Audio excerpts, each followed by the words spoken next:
L'édition numéro... Bonsoir, bienvenue. Merci à vous de nous suivre sur France 24 et France Info. Voici les titres de ce journal. En Moldavie, des résultats non définitifs, mais qui donnent déjà largement en tête le parti de Maia Sandu. Les pro-européens atteindraient 46% des voix et pourraient garder leur majorité absolue. On vous parle de cette tuerie dans une église survenue ce dimanche aux États-Unis. Il y a 4 morts en plus du tireur abattu par la police. Cela semble être une nouvelle attaque contre les chrétiens, a réagi Donald Trump. Au Proche-Orient, l'armée israélienne dit avoir frappé un dépôt d'armes du Hezbollah au Liban ce dimanche. Et puis alors que l'offensive israélienne se poursuit à Gaza, le Hamas a affirmé avoir perdu le contact avec 2 otages, réclamant une pause pour, je cite, tenter leur sauvetage. Dans l'enclave, la défense civile a fait état sur la journée de dimanche de 38 morts. Alice Broga. Et puis en Ukraine, 4 morts et plus de 80 blessés, c'est le bilan important de la dernière attaque russe de ce dimanche qui a duré 12 heures selon Kiev. Était visée la capitale, mais aussi Zaporijjia, Soumy ou encore Odessa.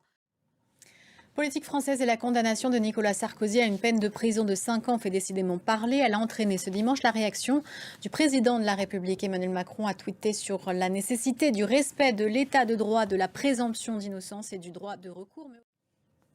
16 ans après le crash du vol Rio-Paris qui avait tué 228 personnes, le procès en appel s'ouvre ce lundi. La compagnie Air France et le constructeur Airbus sont jugés pour homicide involontaire. Ils avaient été relaxés en première instance. Le rappel des faits avec Alice Broga. Les Européens ont gagné face aux Américains lors de la Ryder Cup. C'est du golf et ça avait lieu sur le sol américain. Donald Trump était d'ailleurs présent. Lors de la dernière journée de compétition, les Européens conservent donc ce trophée. Puis on va maintenant en Asie pour prendre de la hauteur dans l'Himalaya avec cette histoire d'un feu d'artifice qui a viré au fiasco.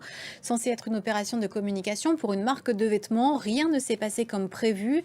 Les Tibétains et les internautes du monde entier sont remontés contre les organisateurs, les accusant d'avoir effrayé des animaux et d'avoir pollué un site sacré. Je vous laisse découvrir les images. Tout de suite, vous retrouvez la semaine de l'écho.